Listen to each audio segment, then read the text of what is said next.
Hi friends, మనం ఈరోజు discuss చేయబోయే టాపిక్ మహాభారతంలో పార్ట్ 2. మనం ఆల్రెడీ ఇంతవరకు మహాభారతం పార్ట్ 1, పార్ట్ 2లో పర్సన్స్ అప్ టు మనము ధర్మరాజు వరకు మనం నేర్చుకున్నాం. ఏదైతే వ్యాస మహర్షితో స్టార్ట్ చేసి ధర్మరాజు వరకు. సో ఈ ఎవరెవరు అంటే పాండురాజు ఏంటి, ధృతరాష్ట్రుడు ఏంటి, వ్యాస మహర్షి ఎవరు, వ్యాస మహర్షి యొక్క తండ్రి ఎవరు, పాండురాజు తర్వాత ద ధృతరాష్ట్రుని యొక్క కుమారులు ఎవరు, వాళ్ళ యొక్క భార్యలు ఎవరు, వాళ్ళ సహోదరులు ఎవరు, అట్లా మొత్తం ఇంతవరకు డిస్కస్ చేసుకున్నాం. సో ఇప్పుడు ధర్మరాజు తర్వాత రిమైనింగ్ ఎవరెవరు ఉన్నారు అనేది మనం డిస్కస్ చేసుకుందాం. సో ఇప్పుడు వచ్చేటప్పటికి ధర్మరాజు అంటే పాండవుల్లో మొదటివాడు ధర్మరాజు. ధర్మరాజు తర్వాత పెద్దవాడు ఎవరంటే భీముడు అనమాట. సో ఇతను కుంతి యొక్క అంటే దుర్వాస మహర్షికి కుంతికి ఇచ్చిన వరం ద్వారా కుంతీదేవి ఏం చెప్పిందంటే వాయుదేవునికి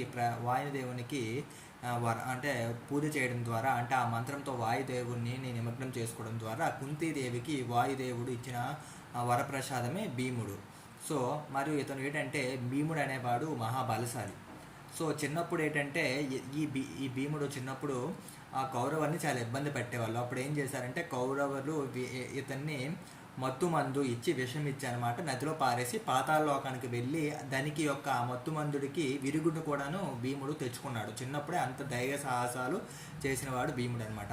అయితే ఏదైతే మనకి ఈ మహాభారతం జరుగుతుందో ఆ సమయంలో మొత్తం 5 మహాబలశాలు. అందులో ఒకడు బకాసురుడు, రెండవవాడు కీచకుడు, మూడవవాడు జరాసంధుడు, 4 దుర్యోధనుడు, 5 భీముడు. అయితే ఈ నలుగురు ఎవరైతే ఫస్ట్ ఒకరిని చంపుతారో, అంటే ఇప్పుడు సపోజ్కి ఇప్పుడు ఇందులో భీముడు అనేవాడు ఫస్ట్ బకాసురుని చంపాడు కనుక ఏదైతే వాళ్ళ యొక్క వనవాసంలో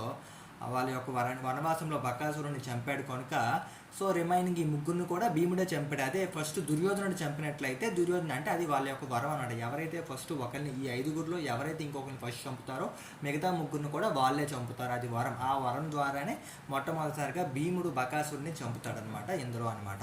తర్వాత అయితే ఏదైతే ఈ భీముడు ఇలా సో దీనివల్ల భీముడు ఏం చేశారంటే బకాసురుడిని, కీచకుడిని, జరాసంధుడిని, దుర్యోధన్ని చంపింది ఎవరు? భీముడు. ఇది చాలా ఇంపార్టెంట్ పాయింట్.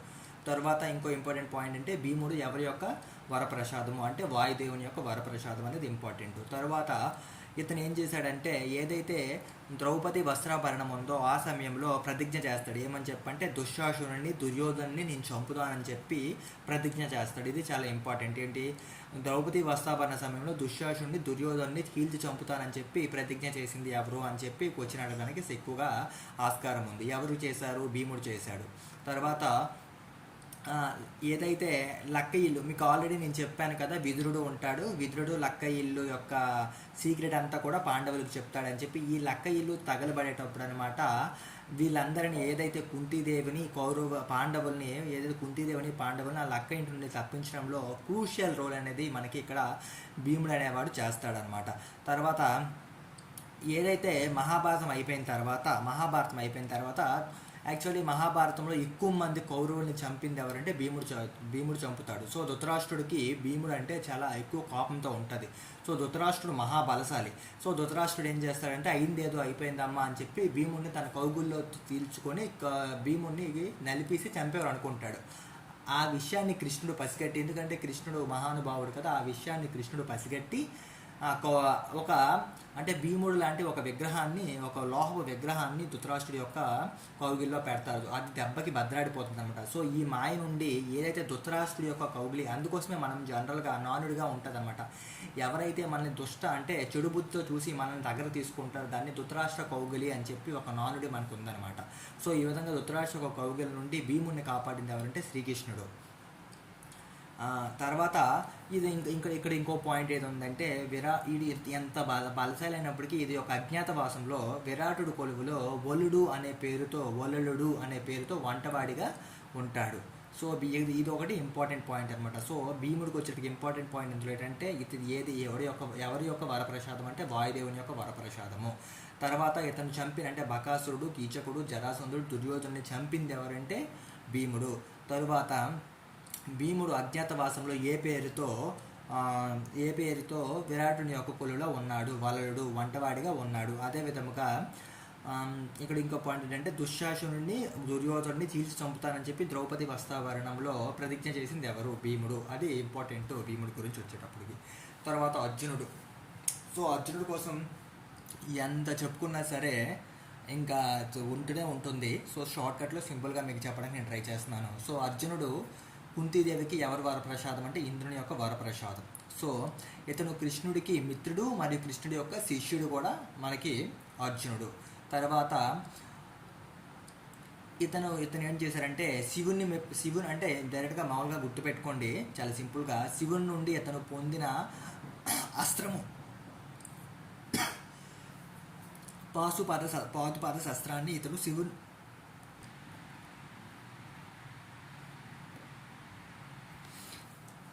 సో ఏదైతే శివుని మెప్పించి శివుని కోసం తపస్సు చేసి పొందిన అస్త్రం ఏదంటే పాశుపద శాస్త్రము. అదేవిధంగా ద్రోణాచార్యుడి దగ్గర నుంచి బ్రహ్మాస్త్రాన్ని పొందాడు. అదేవిధంగా మిగతా దేవుళ్ళ దగ్గర నుంచి చాలా యొక్క అస్త్రశాస్త్రాన్ని అనమాట మన అర్జునుడు తీసుకున్నాడు. అదేవిధంగా ద్రౌపదిని స్వయంవరంలో చేపట్టింది ఎవరంటే అర్జునుడు చేపట్టాడు. ఇతను అర్జునుడు కూడా కర్ణుడి వల్ల మహాయోధుడే, కానీ కర్ణుడు ఏంటంటే చెడు వైపు తిరిగాడు, అర్జునుడు మంచి వైపు ఉన్నాడు అనమాట. అదేవిధంగా ఇతను ఏం చేశాడంటే ఇంకో ఇంపార్టెంట్ పాయింట్ అంటే మహాభారత యుద్ధంలో అర్జునుడికి శ్రీకృష్ణుడు ఎవరికి భగవద్గీతను బోధించాడని చెప్పి అడిగే ఛాన్స్ ఎక్కువ ఉంటుంది. ఎవరికంటే అర్జునుడికి బోధించాడు. అదేవిధంగా అర్జునుడు ఏం చేశాడంటే ఇప్పుడు లాస్ట్ పాండవులు అంటే ఈ కురుక్షేత్ర యుద్ధం మొత్తం అయిపోయిన తర్వాత అశ్వత్థామ ఏం చేస్తాడంటే ఉప పాండవుల్ని మరియు దుష్టంతుమ్యుడిని చంపేస్తాడు. ఆ సమయంలో అర్జునుడికి అశ్వత్థాముడికి యుద్ధం జరిగింది. యుద్ధం జరిగేటప్పుడు అశ్వత్థామ దొరికినా సరే గురువు మీద ఉన్న ఒక భక్తితో అనమాట అశ్వత్థాముని చంపకుండా వదిలేస్తాడు. అదేవిధంగా ఇతనికి ఉన్న ఒకే ఒక అంటే ఈవెన్ ద్రోణాచార్యునికి అదేవిధంగా అర్జునుడికి ఉన్న ఒకే ఒక చెడు ఇదేంటంటే ఏకలవ్యుడు అనమాట. ఏకలవ్యుని విషయంలో ఇతడు తటస్థంగా ఉండిపోతాడు అనమాట. అదేవిధంగా అర్జునుడు ఇంద్రుడు అంటే వీళ్ళు అరణ్యవాసంలో ఉండేటప్పుడు తపస్సు అంటే ఇంద్రలోకానికి అర్జునుడు వెళ్తాడు. ఆ టైంలో ఊర్వశి ఏం చేస్తుందంటే అర్జునుడి యొక్క అందాన్ని చూసి ఊర్వశి అర్జున్ని తనతో సంభోగించమని చెప్తుంది. అప్పుడు ఊర్వశి అంటాడు, నువ్వు నాకు తల్లితో సమానురాలు, నీతో నేను ఎట్లా బిహేవ్ ఎట్లా సంభోగించగలను అని చెప్పి అర్జునుడు అంటే అప్పుడు నువ్వు నపంకుశునిలా మారిపోతావని చెప్పి ఊర్వశి అనమాట అర్జునుడికి అనమాట శాపాన్ని వేస్తుంది అనమాట. సో ఈ శాపాన్ని కూడా తన వరంలా మార్చుకొని ఏదైతే అజ్ఞాతవాసంలో తను బృహన్నల అంటే ఒక నాటికత్తిలా బృహన్నల అనే పేరుతో ఒక నాటికత్తిగా మారి విరాటుని యొక్క కొలువులో విరాటుని యొక్క కూతురు ఉత్తరకి అనమాట ఇతను నాట్యాన్ని నేర్పిస్తాడు అర్జునుడు అనమాట. సో ఇందులో ఇంపార్టెంట్ ఏంటంటే మనకి ముఖ్యంగా ఒకటి అర్జునుడు ఎవరి యొక్క వరప్రసాదం, ఇంద్రుని యొక్క వరప్రసాదము. అర్జునుడు పాశుపతాస్త్రాన్ని ఎవరి దగ్గర నుంచి పొందాడు, శివుని దగ్గర నుంచి. అర్జునుడు యొక్క గురువు ఎవరు, ద్రోణాచార్యుడు. అర్జునుడు యొక్క గురువు ద్రోణాచార్యుడి దగ్గర నుంచి విలువైన అస్త్రాన్ని ఏది తీసుకున్నాడు, బ్రహ్మాస్త్రాన్ని తీసుకున్నాడు. అదేవిధంగా అర్జునుడుకి నపంకుశునిగా మారుతావని చెప్పి శపించింది ఎవరు, ఊర్వశి. అదేవిధంగా అర్జునుడు విరాటుని కొలువులో ఏ పేరుతో ఒక నాటికత్తిగా ఉన్నాడు, బృహన్నల పేరుతో నాటికత్తిగా ఉన్నాడు. ఇది అర్జునుడి కోసం అనమాట ఇంపార్టెంట్ పాయింట్ అనమాట. ఇది తర్వాత నకులుడు ఏంటంటే ఇప్పుడు ఏదైతే ధర్మరాజు, భీముడు, అర్జునుడు అనేవాళ్ళు కుంతీదేవి యొక్క పుత్రులు. అదేవిధముగా పాండురాజు యొక్క రెండో భార్య మాద్రి అనమాట. కుంతీదేవి ఏం చేస్తుందంటే మాద్రికి కూడా తన దగ్గర ఉన్న మంత్రాన్ని దుర్వాస మహాముని ఏదైతే మంత్రాన్ని తనకు ఉపదేశించాడో అది మాద్రికి ఉపదేశిస్తుంది. అప్పుడు మాద్రి ఏం చేస్తుందంటే అశ్విని దేవతను ప్రసన్నం చేసుకొని నకులుడు సహదేవుడిని పొందుతుంది. ఈ నకులుడు సహదేవుల్లో పెద్దవాడెవరు, నకులుడు అనమాట. సో ఇతను ఏంటంటే ఖడ్గ విద్యలో ఆరితేరిన యోధుడు. అదేవిధముగా గుర్రాల పెంపకంలో కూడా ఖడ్గ విద్యలోను మరియు గుర్రాల పెంపకంలో ఆరితేరిన వాడు. సో ఈ గుర్రాల పెంపకం ఇతనికి వచ్చి కనుక ఇతను ఏం చేస్తారంటే అజ్ఞాతవాసంలో గుర్రాలను పెంచుకొని అంటే అశ్వాల శిక్షుడుగా మారి గ్రంథికుడు అనే పేరుతో విరాటు కొలువులోకి అనమాట ప్రవేశిస్తాడు నకులుడు. సో ఇందులో ఇంపార్టెంట్ అంటే నకులు సహదేవుల్లో పెద్దవారు ఎవరైనా అడగడానికి ఛాన్స్ ఉంటుంది. అందులో ఎవరు పెద్దవారు, నకులుడు పెద్దవాడు. తరువాత ఇతను ఏ దేవతలను మాద్రీదేవి ఏ దేవతలను వరప్రసాదముగా నకులుడు సహదేవుడు పుట్టారని అడుగుతున్నాడు. అశ్విని దేవతల యొక్క వరప్రసాదముగా మనకి నకులుడు సహదేవుడు పుట్టారు. అదేవిధముగా నకులుడు ఈ కింది వారిలో దేనిలో సిద్ధహస్తుడు, ఒకటి విద్యలో అంటే ఖడ్గ విద్యలో, 2 గుర్రాల పెంపకంలో, 3 A&B, 4 సమ్ ఏనుగుల పెంపకంలో అడుగుతాడు. సో మనకి ఇందులో అంటే మెయిన్ ఇంపార్టెంట్ ఖడ్గ విద్య అనేది ఇంపార్టెంట్ కాదు, గుర్రాల పెంపకం అనేది ఇంపార్టెంట్. ఎందుకంటే ఈ గుర్రాల పెంపకం ద్వారా అంటే అశ్వశిక్షకుడుగా గ్రంథికుడు అనే రూపంలో విరాట రాజు కొలువులో మన నకులుడు అనమాట విరాట్ కొలువులో చేరుతాడు. కనుక కింది వాళ్ళు దేంట్లో మెయిన్ ఇతను బాగా ఆరితేరిన తిట్ట అంటే గుర్రాల పెంపకం అనేది గుర్తుపెట్టుకోవాలి. తర్వాత విరాట్ రాజు కొలువులో ఏ పేరుతో ఇతడు అశ్వాల శిక్షకుడుగా జాయిన్ అవుతాడు అనేది ఇంపార్టెంట్. అది ఏంటంటే గ్రంథికుడు అనే పేరుతో వెళ్తాడు అని చెప్పి ఇంపార్టెంట్. తరువాత సహదేవుడు, ఇతను ఎవరు అంటే మాద్రికి రెండవ సంతానము. ఇతను కూడా అశ్విని దేవతల వల్ల జన్మించాడు. పాండవుల్లో చిట్ట చివరి వాడు సహదేవుడు. ఈయన కూడా చరణంలో మొనగాడు. ఈయనకు తెలిసిన మరొక విద్య పశుపోషణ. సో ఇతను కూడా ఖడ్గ విద్యలో మొనగాడు. తర్వాత ఇతనికి ఇంకో ఇంపార్టెంట్ అంటే పశుపోషణ అనేది బాగా తెలుసు. అంటే పశువుల్ని ఎలా పశుపోషణ ఏ విధంగా జరపాలనే విషయంలో సహదేవుడు దిట్ట. సో ఈ పశుపోషణ విద్యను ఉంచుకొనే తంత్రిపాలునుగా విరాట రాజు కొలువులో అజ్ఞాతవాసంలో చేరుతాడు. ఓకేనా. అదేవిధంగా ఇంకో ఇంపార్టెంట్ అంటే మహాభారత యుద్ధంలో 17వ రోజు డే కూడా ఇంపార్టెంట్ అండి. 17వ రోజు శకునుని సంహరించింది ఎవడు? సహదేవుడు. సో శకును అనేవాడు చాలా ఇంపార్టెంట్ రోల్ ప్లే చేస్తారండి మహాభారతంలో. సో ఈ శకునుని సంహరించింది ఎవరంటే సహదేవుడు. ఇది ఇంపార్టెంట్ పాయింట్. సహదేవుడు పాయింట్ ఆఫ్ వ్యూలో ఇంపార్టెంట్ ఏంటంటే తంత్రిపాలుడుగా విరాట రాజు కొలువులో ఇతను చేరుతాడు. అదేవిధంగా ఇతను ఆరితేరిన విద్య ఏదంటే విద్య అంటే పశుపోషణలో ఇంపార్టెంట్. తర్వాత 17వ రోజు శకునుని సంహరిస్తాడు. సో ఇవి సహదేవుడికి వచ్చేటప్పటికి ఇంపార్టెంట్ పాయింట్లు అండి. ఇది సహదేవుడికి వచ్చేటప్పుడు ఇంపార్టెంట్ పాయింట్. తర్వాత వచ్చేటప్పటికి దుర్యోధనుడు అండి. సో ద మెయిన్ విలన్ అని చెప్పి మహాభారతంలో చెప్పుకోవచ్చు దుర్యోధనుడికి. సో దుర్యోధనుడు ఎవరంటే కలి యొక్క అంశ అండి. ప్రతినాయకుడు అయిన మహాభారత ఘోర రణానికి కారణమైన భూభారాన్ని తగ్గించడానికి కారణం అవుతాడండి.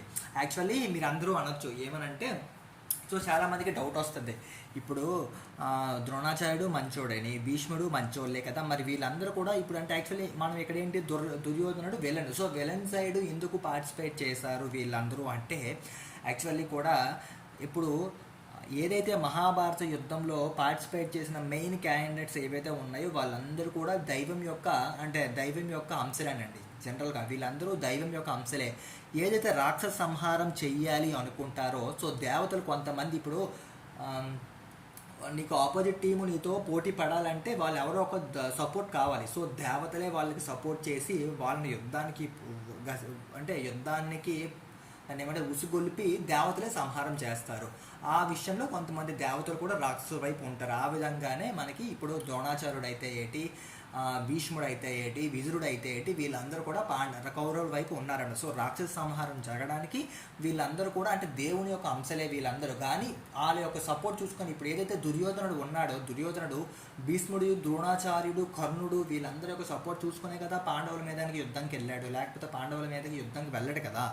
సో ఈ విధంగా దేవులే కొంతమంది ఉంటారనమాట. సో అందువల్లే పాండవులకు వ్యతిరేకంగా తనకు ఏ ద్రోహం చేయకుండా వారి అంతానికి పంతం పట్టాడు. తన మీద ఉన్న తండ్రికి ఉన్న గుడ్డి నమ్మకాన్ని తనకు అనుకూలంగా మార్చుకున్నాడు. కర్ణునికి విలువిద్య మెచ్చి అంగరాజుకు పట్టాభిషేకం చేశాడు. ఆల్రెడీ మీకు చెప్పాను కదండి.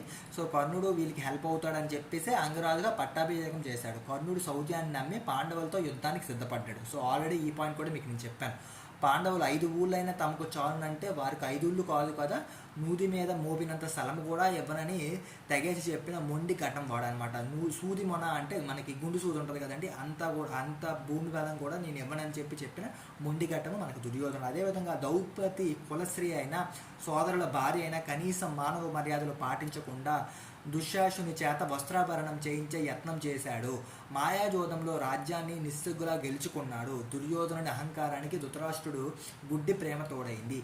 ఈ అగ్నికి శకుని ఆలోచనలు మరింత ఆజ్యం పోసాయి. కర్ణుని స్నేహం దుర్యోధనుడికి తాను మాత్రం పాండవులకు భయపడి దొరకకుండా నీటి మడుగులో దొరుకున్నాడు. సో కర్ణుని స్నేహం మంట ఎగదోసింది. చివరికి మహాభారత యుద్ధంలో అందరినీ మరణానికి కారణమైంది. దుర్యోధన మాత్రం చిట్ట చివరిగా పాండవులకు భయపడిపోయి నీటి మడుగులో దాక్కున్నాడు. సో ఇది చాలా సింపుల్ అండి, చిన్న స్టోరీ అండి. ఇక్కడ చెప్పింది ఏంటంటే దుర్యోధనుడు. సో దుర్యోధన ఇంపార్టెంట్ అంటే కలి అంశ అండి. కౌరవుల పెద్దవాడు దుర్యోధనుడు అండి. సో దుర్యోధనుడు ఎవరికి సమకాలికుడు అంటే భీముడికి సమకాలికుడు అండి. సో తండ్రి యొక్క ప్రేమను అడ్డగా పెట్టుకొని, అదేవిధంగా తన స్నేహితుడి యొక్క ధైర్యాన్ని అండగా పెట్టుకొని యుద్ధంలో దిగుతాడండి.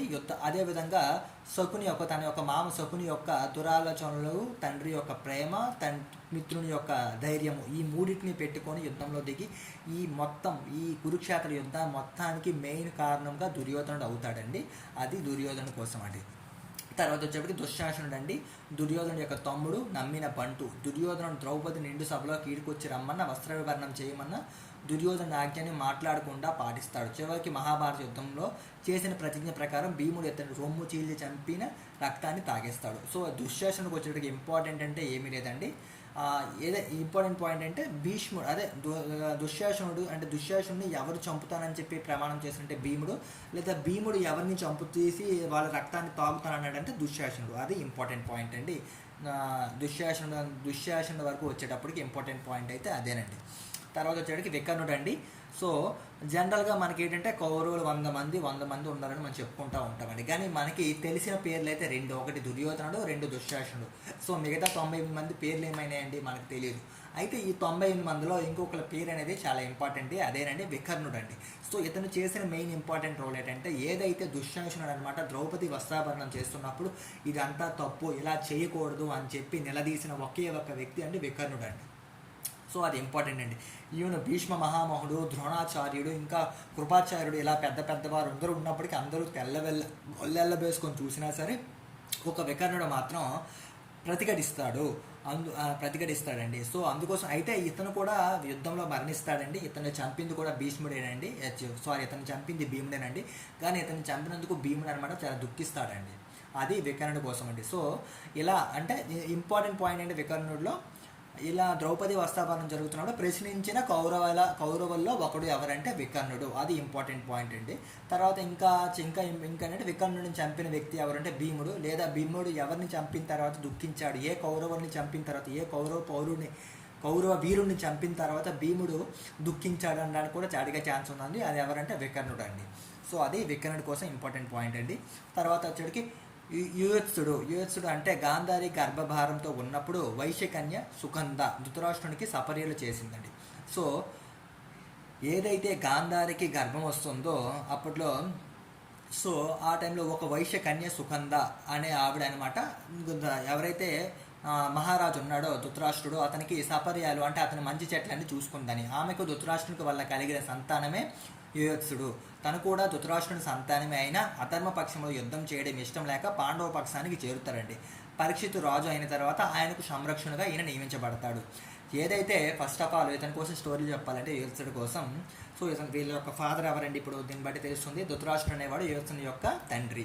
సో ధృతరాష్ట్రునికి ఒక వైశ్య కన్య అయిన సుగంధకు పుట్టినవాడేనండి ఎవరంటే యుయుత్సుడు అండి. సో ఇతను ఏంటంటారంటే ఫస్ట్ ఆఫ్ ఆల్ ఇతని కోసం చెప్పినప్పుడు మనకి ఏదైతే కురుక్షేత్ర యుద్ధం జరిగేటప్పుడు ఏదైతే రణానికి ముందు ధర్మరాజు అనమాట కౌరవుల దగ్గరికి వెళ్ళి, ఎప్పటికైనా మీలో ఎవరైనా సరే ధర్మం వైపు నిలబడాలనుకుంటే నా వెనకాల మాతో పాటు వచ్చి జరిగిపోవచ్చు at the starting stage of యుద్ధం అండి.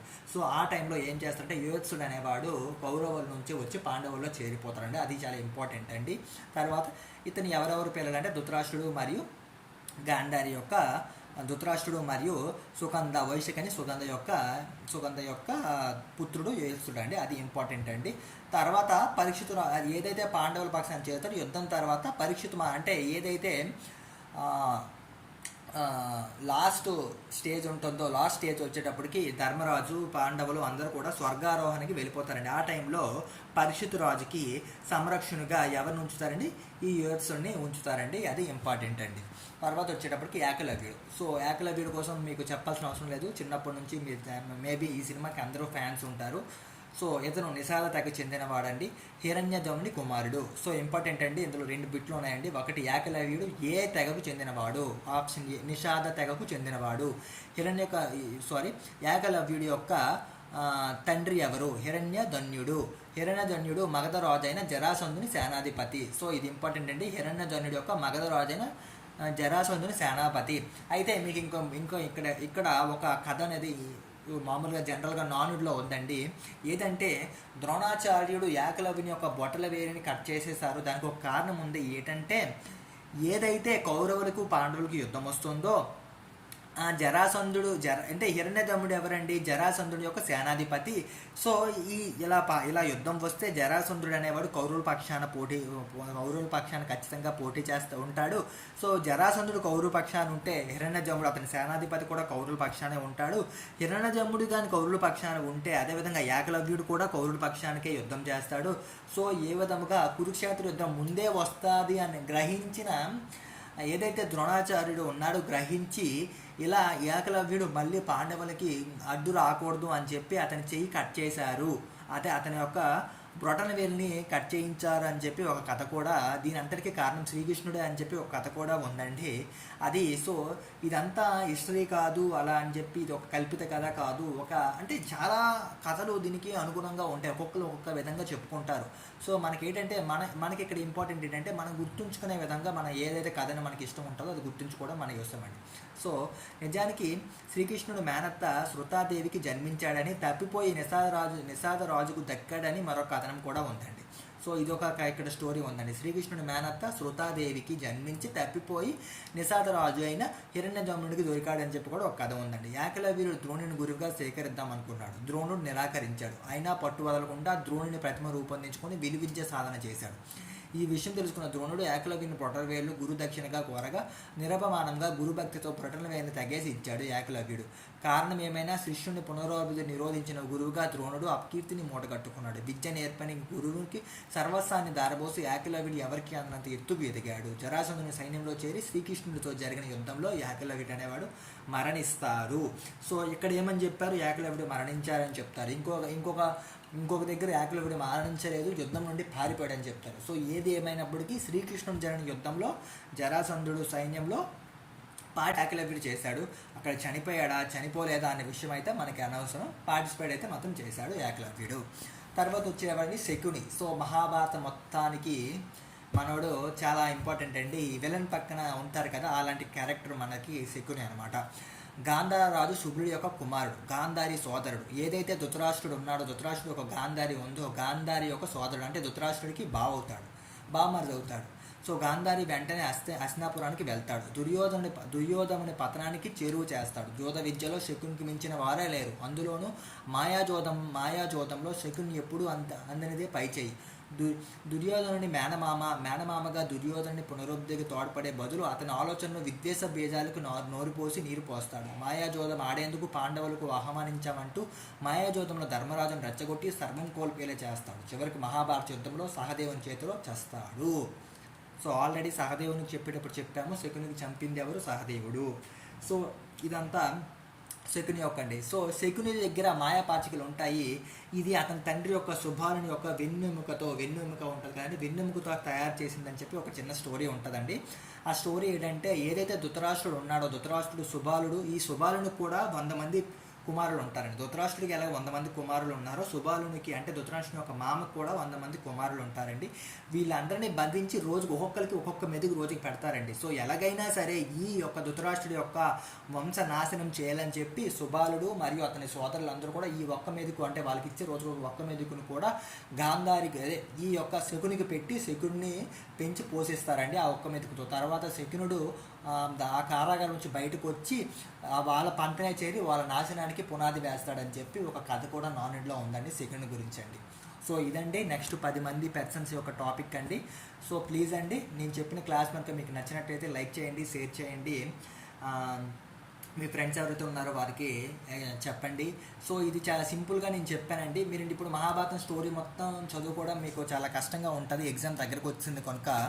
సో మీరు ఇలా అంటే నేను ఆల్మోస్ట్ మీకు ఈ ఒక్కొక్క పర్సన్ కోసం చెప్తూ స్టోరీ కూడా దానికి కావాల్సిన రిలేటెడ్ స్టోరీ కూడా మీకు చెప్తున్నాను. నేను ఏదైతే ఇప్పుడు ఏకలవ్యుడి కోసం అయితే చెప్పాను, ఏకలవ్యుడి స్టోరీ అయితేనేమి, ఇప్పుడు ఏదైతే శకుని కోసం చెప్పాను శకుని స్టోరీ అయితేనేమి, యుయుత్సన స్టోరీ అయితేనేమి, దుర్యోధనుడు, సహదేవుడు, నకులుడు ఎవరి స్టోరీ అయితే ఏమండి, ఇది చాలా అలా నేనేంటంటే మీకు ఇట్లా ఒక్కొక్క పేరు చెప్పి వాళ్ళ స్టోరీ మొత్తం మీకు ఎక్స్ప్లెయిన్ చేయడానికి నేను ట్రై చేస్తున్నానండి. సో నేను మ్యాక్సిమం ఇంకా టైం మనకుంది, ఇంకో 50 డేస్ మనకుంది. ఈ 50 డేస్లో అయితే నేను నాకు కుదిరినంత వరకు ఇంపార్టెంట్ పాయింట్లు అయిపోయినా మీకు అట్లీస్ట్ ఒక 20 to 30 మార్క్స్ మీరు గెయిన్ చేయడానికి అయితే నేను నా వరకు నేను ట్రై చేస్తాను. థ్యాంక్ యూ అండి, థ్యాంక్ యూ వెరీ మచ్ అండి. మీ ఫ్రెండ్స్ ఎవరైనా ఉంటే నా వీడియోస్ షేర్ చేయండి. Thank you very much.